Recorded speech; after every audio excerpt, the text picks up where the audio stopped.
Bonjour tout le monde, je vous fais une petite vidéo assez rapide. Comme vous le savez, en ce moment, il y a des pénuries de carburant. Alors, je me suis débrouillé au niveau carburant pour avoir le plein. Ça fait un petit moment que j'ai un petit peu de carburant d'avance, ce qui permet des fois de dépanner des personnes autour de soi. Ah, ça peut arriver. Quand on a le carburant d'avance, forcément, ça facilite les choses. Et puis, c'est pas le jour où ça pose difficulté que l'on prévoit justement de pouvoir tenir un peu mieux. Donc au-delà des pénuries de carburant, il y a des risques, je pense, assez sérieux. Voilà, ça fait des années de toute façon que autour de moi, je parle effectivement de prévoyance, d'autonomie et surtout de prévoyance, parce qu'au final, voilà, c'est nos grands-parents, enfin pour moi, pour ma génération, mes grands-parents et puis pour d'autres, leurs parents ou leurs arrière-grands-parents, avaient tendance à faire un jardin, à faire des bocaux, à faire des conserves, à faire tout ce qu'il fallait pour pouvoir être le plus autonome possible. Alors ici, je suis donc chez ma compagne, et puis le problème en Île-de-France, c'est que le jour où il y a un souci, c'est très très difficile de pouvoir, on va dire, aller dans les magasins. Si tout le monde se rue dans les magasins pour faire du stock, ça va aller très vite. Je pense que les gens l'ont bien vu déjà dans la période du premier confinement. Voilà, c'est un peu la catastrophe. Donc le but, c'est de pouvoir justement éviter ces périodes de cohue et de pouvoir être tranquillement chez soi et éviter certains risques. On a pu voir effectivement des personnes se battre aux stations-service pour une place, voilà, ou alors critiquer effectivement des soignants, des ambulances, certains métiers, on va dire prioritaires, parce que les stations ont eu le bon geste, et je pense que c'est un bon geste de donner priorité, comment dire, à ces personnes de pouvoir faire du carburant, d'avoir une pompe qui est réservée. Et là, l'État aurait dû prendre les devants et, alors même si effectivement ça vient contredire son discours de dire tout va bien, il n'y a pas de pénurie, l'État, les préfets auraient dû réquisitionner les pompes pour justement ces métiers prioritaires, que ce soit les pompiers, que ce soit les soignants dans différentes structures, que ce soit les maisons de retraite, que ce soit les soignants à domicile, que ce soit les personnes qui s'occupent de personnes handicapées. Il y a vraiment aujourd'hui un défaut d'État, et de toute façon un défaut d'État qui est de plus en plus grandissant. Que ce soit, aujourd'hui on voit l'énergie, il n'y a pas eu de vision à long terme. Voilà, on a fermé comment dire, on a voulu fermer au nom d'un dictat écologiste, comment dire, les centrales nucléaires. Je pense que c'est pas une bonne idée, en tout cas de pas de les avoir fermées aussi vite sans avoir une autonomie à côté sur d'autres moyens de production. C'est du grand n'importe quoi. Voilà, ce n'est pas du tout de la prévoyance, c'est voilà, il faut faire plaisir à certains électeurs, donc on va faire. Et puis aujourd'hui, on est dans cette situation où pour pallier défaut de production des centrales nucléaires, on pallie la chose par du gaz, on pallie la chose par du charbon, qui n'est vraiment pas mieux du tout, de mon point de vue.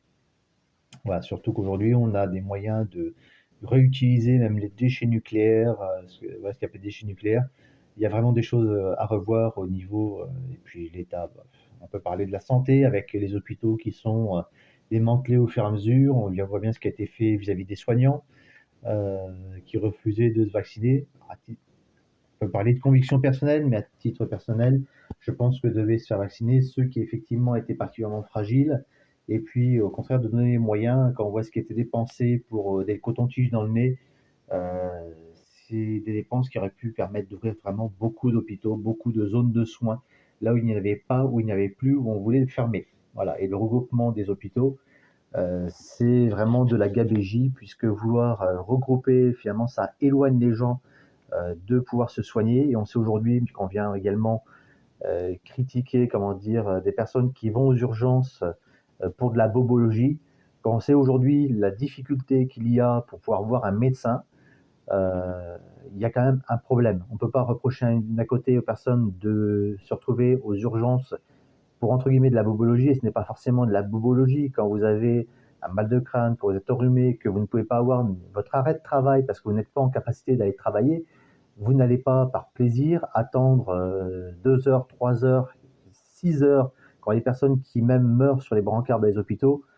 Pour moi, c'est pas la faute des soignants, c'est la faute de l'État qui n'a rien prévu, qui a laissé tout partir à la déroute.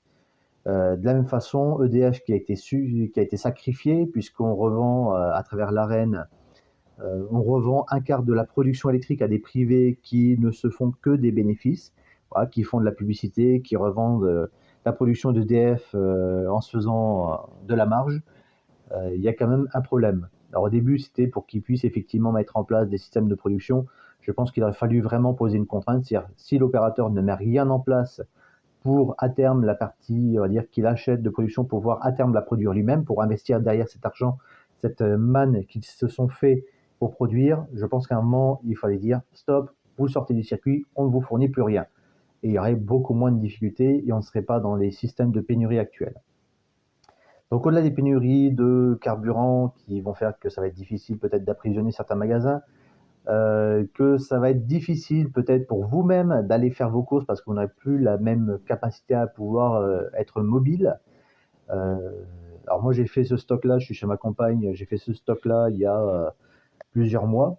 Alors c'est un stock qui est tournant. Vous voyez, là j'ai produits par exemple qui viennent, alors c'est marqué Leader Price, des produits première marque Casino. En fait, quand il y avait eu l'offre à 80 centimes de Casino, donc vous payez votre carburant jusqu'à 50 litres maximum par personne, et puis vous aviez la différence de prix entre le prix que vous payez et les 85 centimes qui vous étaient offerts en bon d'achat, moyennant un achat de 100 ou 120 euros suivant les périodes. Donc j'en profitais pour acheter les produits. Alors les produits Dear Price, on peut dire sur eux, c'est effectivement du discount, mais ils sont pas si mauvais que ça, franchement. Et puis ça permet d'avoir un stock. Après, vous pouvez l'agrémenter avec des épices, avec plein de choses. Il n'y a pas de souci, ça fonctionne très bien. Vous avez également des produits que j'achète chez Nose. Alors aujourd'hui, c'est beaucoup moins intervention, il y a beaucoup moins de choses. À une époque, avant la loi alimentation, vous aviez des produits qui étaient déstockés à certaines périodes, notamment la période de solde, jusqu'à 90%. Aujourd'hui, alors c'est passé par 33% maximum. Aujourd'hui, on en trouve quand même un petit peu. Alors pour ceux qui en ont à 70%, même si beaucoup de magasins Nose ont fermé leurs portes parce qu'ils n'ont plus assez de stock pour pouvoir fournir l'ensemble de leurs magasins. Donc vous aviez par exemple, vous voyez, c'est par exemple, ça c'est du popcorn au fromage, donc 50 centimes le paquet de popcorn, mais concrètement j'ai dû le payer 15 centimes, donc 70% de réduction. Vous aviez, hop, derrière, vous aviez donc des petits gâteaux par exemple, vous voyez, des petits gâteaux, des petits biscuits, voilà, que j'aime bien, voilà. Donc, qui étaient en prix départ à 60 centimes et que j'ai payé 18 centimes. Vous avez plein de choses comme ça que vous trouvez à Nose qui sont déstockées. Alors il y a beaucoup moins de choses intéressantes, voilà, puisqu'ils ont moins de stock accessible pour eux et donc il y a beaucoup moins de déstockage et ils se servent plus sur les circuits classiques. Vous voyez, vous avez des céréales. Alors ils sont dépassés depuis septembre 2021, donc ça fait un an. Mais concrètement, il n'y a pas de souci. Non, oui, il y a un an. Il n'y a pas de souci, c'est encore bon. Du moment c'est gardé au sec, au propre, il n'y a pas de problème, vous pouvez y aller.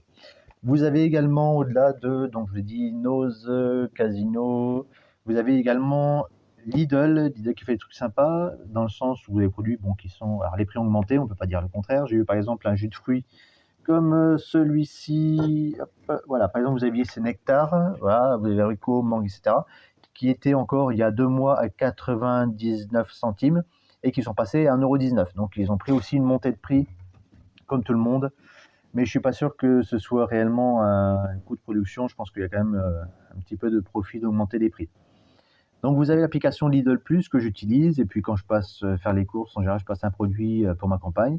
Et par exemple des produits que j'ai pu gagner avec le petit ticket ou la roue à tourner, donc vous avez les barquettes aux fraises, vous avez des cookies, vous avez des tablettes de chocolat dessert, des tablettes de chocolat, voilà, d'autres types de chocolat avec des petits machins de riz soufflé. Qu'est-ce qu'il y a d'autre? Il y a les cranberries que j'ai gagné. En ce moment, on est passé sur d'autres produits puisqu'ils ont changé de produit. Donc, vous avez les petites gaufrettes roulées, vous avez le citron. Donc, ces produits, alors vous faites les courses, même un achat de 50 centimes, et vous avez un petit produit à gratter ou à tourner, et puis vous gagnez ou perdez. Bon, on gagne quand même assez souvent. Voilà, c'est pour faire fidéliser les clients. C'est vrai que voilà, on y va plus souvent dans cette optique-là. Donc n'hésitez pas. Et puis vous avez aussi à Lidl, alors j'en vois moins ces derniers temps, mais vous aviez aussi les caisses à 1 €. Vous aviez des fruits, des légumes abîmés. Alors c'est variable suivant les périodes, suivant ce qu'ils ont en stock, on va dire en surstock, entre guillemets. Donc pour 1 €, vous avez une petite cagette avec un peu de tout, des produits qui sont un petit peu abîmés. Donc après à vous de faire le tri. Mais voilà, ça peut être pas mal. Et puis dans les autres choses que j'ai, donc j'ai tout ce que je peux préparer. Donc hop, j'ai les petites herbes que je prépare sur mon terrain, que j'amène ici. J'ai aussi les pommes. Je vous montrerai bien le bocal de pommes, mais celui-là il est vide. Et ma compagne, elle adore les pommes séchées que je prépare. Donc du coup c'est vidé. Alors j'en ai un autre pot là-bas, mais comme je ne veux pas trop vous montrer là où je suis, Voilà, vous donnez trop d'indices, voilà. Donc vous avez plein de choses, des produits réduits à 30%, vous avez des produits aussi des fois quand vous regardez dans les produits frais, vous avez des produits dans le frigo, alors, sur un bout ou sur un autre, des produits que vous payez 20 centimes, 50 centimes ou 1 euro.